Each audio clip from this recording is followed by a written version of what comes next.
Hey y'all, welcome to my channel. It's your girl Yazm coming back with another video for you.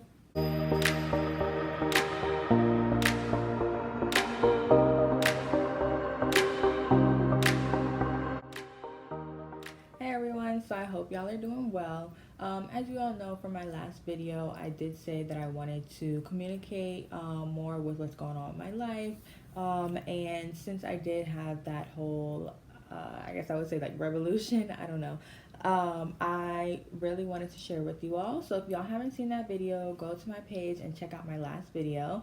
And stay tuned for this one right now. So before we get started, y'all just please like and comment under this video and subscribe to my channel if you find something rewarding or something that you took out of this video, because I am definitely going to be coming back with more, giving y'all more content. I'm trying to stay on top of it. Right now I am aiming for every Saturday, Sunday. I will for sure let y'all know the exact day that I will be making a post every week, and I just want y'all to be there and stay tuned for it. So subscribe to my channel, and if you like this video, like it. If you have something to say about this video, leave a comment. So let's get started. This last week has been a pretty difficult week for me. It has been a lot of ups and downs, highs and lows. And right now I am feeling pretty high. I think that from the beginning of the week where I started on Monday and to now, which right now I'm taking this video is Friday, I have gone through a lot, and I don't know, I just feel really good about what has happened throughout the week. And I just wanted to share with y'all, different ways that I have been able to handle it, because, before when I had bad weeks, it was really hard for me to handle the stress and go through my day-to-day routine. And it was just not a good thing for me to have a bad week, because I really got into that pit like I was talking about last time in my previous video. So now I have been using different techniques, and I wanted to share with you the different things that I've done. I compiled a little list of 5 different things that I have learned has worked for me, and that you all can try to see if it works for you all. Alright, so first thing is coping mechanisms. Coping mechanisms are the tools in your toolbox that you can use when you are at a low point. Simple as that. It's really good to actually find your coping mechanisms when you're not at a low point, because let's say you're in a crisis mode, or you're just something's happening that's really putting you down, that's really making you down. You're really feeling sad, depressed, anxious, angry, sad, who knows. You're not really going to be in the right headspace to come up with a coping mechanism at that time. So when you are feeling, you're at a neutral state, or you're feeling you're feeling pretty good right now, then that is the time for you to come up with your coping mechanisms. Some examples of those, it could be deep breathing. You can really do some deep breathing exercises. I have personally use this a lot, especially to handle with my anxiety. So I do inhale for 4 seconds, 3 to 4 seconds, and I exhale for 3 to 4 seconds, and I really just try to calm my nerves. When I do it personally, I like to close my eyes, and it just helps me to block out everything and focus only on my breathing, and it just really calms me down. So that's one example of a tool, coping mechanism that you can use. Another tool you can use is just separating yourself from whatever is causing that anxiety, that stress, that anger, that sadness. Just taking a moment for yourself and actually handling it, actually internalizing your feelings, because your feelings, they do matter. Don't let anybody degrade you, or don't degrade yourself. You need to validate your feelings if nobody else does. So taking that time out to actually internalize what you're feeling, process it, and do something about it, and think of something to do about it, then that is honestly, it's being mature, but it's a gift right there. A lot of people, when they're in that emotion, that heightened emotion, they can't really see anything else except for that feeling, that heightened anger or sadness, like I had said before. Any of those things, any emotion that is negative, it kind of takes over any other emotion that you have, and it clouds your thinking and your judgment. So that's why taking that time to yourself, just separating yourself from the situation, even if it's just like 5 minutes, it will really help you make some better decisions on how to move forward. You know, another thing that really helps for different people is actually journaling. That's another point that I have later on. But writing down your emotions or talking to yourself in the mirror. I know it sounds crazy, but just going and looking at yourself in the mirror and talking to yourself and calming yourself down and actually like reflecting, because you see when you're in the mirror, you are reflecting that energy back onto yourself. It's not like there's anybody else in front of you. You're looking at yourself and you're seeing what you're putting out there. So just being in front of that mirror or writing down your emotions in a journal, or if you have a scratch paper or something, just write it down, and it's all you. So that's a big thing about overcoming and being better for yourself, is actually thinking for yourself, like taking that time for yourself and doing whatever you need to do to make yourself better. It doesn't matter what anybody else is doing, honestly, because let them handle how they handle, but to make the situation better for you. And I know it sounds selfish, but you know, sometimes you really have to be selfish in order for you to in order for you to grow. You really just have to think about yourself. And it's not saying that you can't ever think about anybody else or you can't ever go help anybody. No. Like, help yourself first before you help anybody else. And that's the same thing, like, you know, when you're in the airplane, they tell you put your mask on first before you start helping anybody else, because what's going to happen? You helping 10,000 different people and you're breaking down inside. Like, you're not going to be giving good help, and two, you're not doing anything for yourself. Like, I don't know, it's just, you need to do better for yourself before you can actually think about anybody else, you know? Like, let yourself heal and come together before getting to anybody else, you know? All right, so next thing is identifying the problem. This is a really big thing, because I know for me personally, I would not identify my problem that was in the moment. So I used to have a lot of confusion, and I couldn't really pinpoint what is it that's making me feel this way. You know, what is it that caused this emotion? What is it that's causing me the stress, the anxiety, the anger, the sadness, all of those. And it's really kind of hard. I don't know, maybe it's not hard for anybody else. And it actually depends on the situation, but it's kind of hard when you're in that moment and you're trying to think, like, what is it? What is that one thing, or what is the thing that's causing me, the one person or the one thing or who knows, that's causing me to feel like this, that's causing such a breakdown internally. If you don't identify the problem, you can't make the problem better. You can't find a solution or compromise or anything. So a lot of people, and myself included, they keep on taking the problems and they don't process it, and then it just starts to build and build and build, and then maybe something little, well, you know, like how the saying, what's the saying?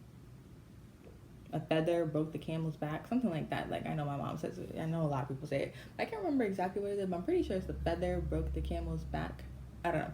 But basically, it's like you have all these different problems and you're not handling it. And then something minor, like somebody put in a pen this way when you normally have your pens like vertically, and that it just caused you to explode. You know, it's just something small, since you didn't handle the big things, that just causes you to explode. Usually it's something minor or something petty that just pushes you over the edge, and we don't want to get to that point.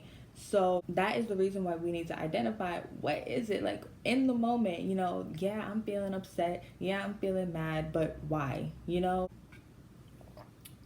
Yeah, I'm sipping on my tea. It's good. So once you identify that problem, then you will be able to find a solution. You will be able to find a way to either fix the problem or to either handle your emotions with that problem. You know what I'm saying? So not every problem is going to have a solution, and I want y'all to understand that. So you may have a problem in work, and like with a work task, you can't just say, oh, I don't like to do this task, so I'm not doing it, and problem solve. No.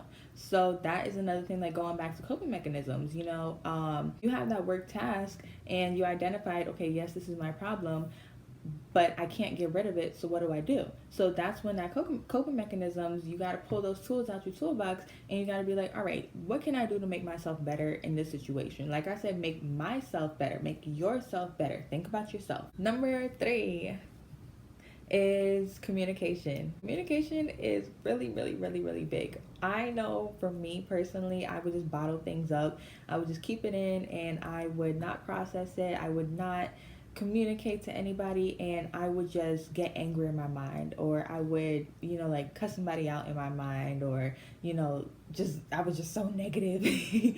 I was so negative in my own mind, and it's not good. Like, it's not worth it. It's really not worth it. So communication is really a big thing in validating your feelings and expressing how you feel, just getting it out of your system. A lot of times people think that people should automatically know how they feel, and that's just not the case. So you might have this angry look on your face and you're like, okay, yeah, I'm gonna look angry so he knows that I'm angry. But why are you angry? Like, what specific thing made you angry? It all ties together, identify the problem, communicate the problem. People can't read our minds, and if you don't communicate how you're feeling, they're really not going to get your full emotion, and you can't have your feelings validated, you can't have your feelings known unless you actually communicate what your feelings are. So that's a big thing that I had to learn throughout this week, is that communication is like really, really important. And after I communicate, it just feels like a weight was lifted off of my shoulders. And I know for me personally, communicating is really hard because I normally just keep everything in. Like I said, I bottle things up until finally like I explode, which I really don't want to happen anymore. So I struggle with trying to find the words that I want to say when I'm communicating, because I don't really express my feelings too much. So when it is time to express my feelings and tell somebody, how I feel, I didn't like this or that and that, or I did like this, but then this changed, who knows? It's really hard for me to verbalize that to somebody else, because I used to, and I don't know, I might still think that verbalizing, like actually showing and expressing my emotions, it makes me look weak. And it's something that I really am trying to deal with right now. Just because I have emotions, it does not make me weak. Just because I tell you about my emotions, it does not make me weak. I actually feel a lot stronger telling you my emotions, because I'm actually, like being straightforward about it. I'm not hiding it or anything, because a lot of times before, when I had an emotion, I would just keep that emotion in, and then I would just go and cry about it later on or something. And that right there is more weak than actually communicating it, finding a solution and making it better, like making the situation better. So communication, it really is important to get somebody on the same page as you, and to help you release some of that stress, help you release some of that emotion that you have that's causing you to feel upset. But I also know that a lot of times you can't really communicate with the person that's causing the problem, or you just can't communicate with everybody, or you really, sometimes you just don't have somebody to communicate with to express your emotions. It's not something that, it's not every single time that there's a problem, it's something or someone's causing a problem. And I understand that. Depression and anxiety, I know from personal experience, there's not really a specific instance that just brings it all together, that just starts it up. It just builds and it grows, and that's something that you can't really communicate to one person, and then once you communicate, then problems fixed. In situations like that, where I felt, or if you feel that you really don't have anyone to go to communicate, or you are having those like depression feelings or those anxiety feelings, or any emotion that is more internal than actually anybody inflicting something onto you, then it's actually important to communicate with yourself. My next point, which is actually journaling. Journaling, it is really helpful in just getting your feelings out. And that is the goal when communicating, when journaling. You really just want to get those emotions out, because having those emotions inside and breaking you down internally, that is just going to cause more of a decrease in your mental health, or in your emotions, in your status of, in your physical status. You know, it's just not good for you. Journaling, it really helps to write down how you're feeling, get those emotions out. And what I've seen in myself is that once I start writing, it's like I can't stop. There's just so much different emotions and so much different thoughts that I have in my mind, and it just all comes out in paper. And I actually prefer journaling to communicating with somebody else, but that's just my own thing, because like I had said before, it's really hard for me to communicate my emotions with other people. So journaling has actually been a savior for me. I can get all of my thoughts out. Like, even if I'm rambling in my head, or if I jump from topic to topic, or if I'm just like really angry or really sad, and I could put it all out in that paper. It's really alleviating, you know, like once you get all of that feelings out, and you have nobody there to just like stare at you or judge you or anything like that, it just feels really good. Like, I like to go back and I look at the different pages I wrote, or I look at the page I wrote, and I'm just like, wow, like that's how I was feeling. Oh, okay, shoot. Like, you know, like it's kind of, I don't know. It just feels so good getting those emotions out. So I don't always have my journal with me all the time. I know some people, they do walk with their journal in their purse, and they bring it with them everywhere they go. Some people, they just journal at the end of the day. They're in bed, they just journal everything that happened throughout their day. I am not consistent, so I cannot journal every single day, and I do not take my journal with me everywhere I go. So what I have been doing is, in my phone, because I take my phone everywhere, in my notes app, I've actually been putting some emotions or things that's happening to me in the moment, right in there. I do still have my actual physical journal that I write in, but when I don't always have that, or if I don't feel like getting up and go get in my journal, or if I'm not home or something, then having my notes app to write in, or to type in my message, it's honestly the same benefit to me, because I'm getting my emotions out in the moment, and it's helping me process it, more than just thinking about it in my head. Because once you start thinking about it in your head, then it's just going to be like, I don't know. It's, it doesn't work for me when I try to think about stuff in my head, because then I go crazy, because, this head, you never know what's going to pop up in your head. So actually, like, seeing the words, and processing it, and letting out your emotions, everything you feel and everything you've seen and stuff, it's just visually and internally satisfying to me. So last thing that I have for y'all is self-care.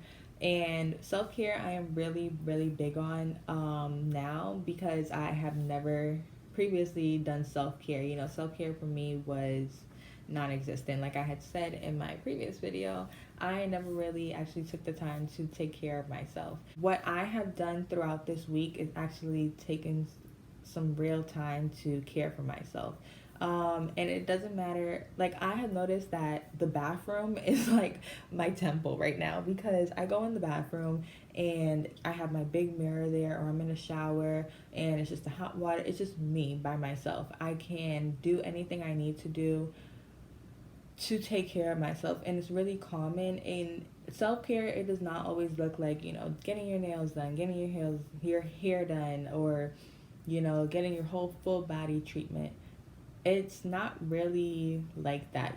Self-care, yes, it does include all of those things, but self-care for me right now, how it looks, is more mentally and internally, and just processing my feelings and validating myself. So what I've been doing is actually going in that bathroom, I'm just looking at myself in the mirror when I'm in the shower, just doing really saying affirmations for myself. I am actually focusing on doing positive affirmations, building myself up, making myself feel good, talking about my manifestation, about what I want in life, where I want to see myself, and it's just a lot of positive energy. Self-care is just bringing in that positive energy, taking time for yourself. It doesn't matter if you're not big about doing your hair and your nails and your makeup or stuff like that, then focus on something else that you like. Self-care is what you like, what makes you feel good, you know, like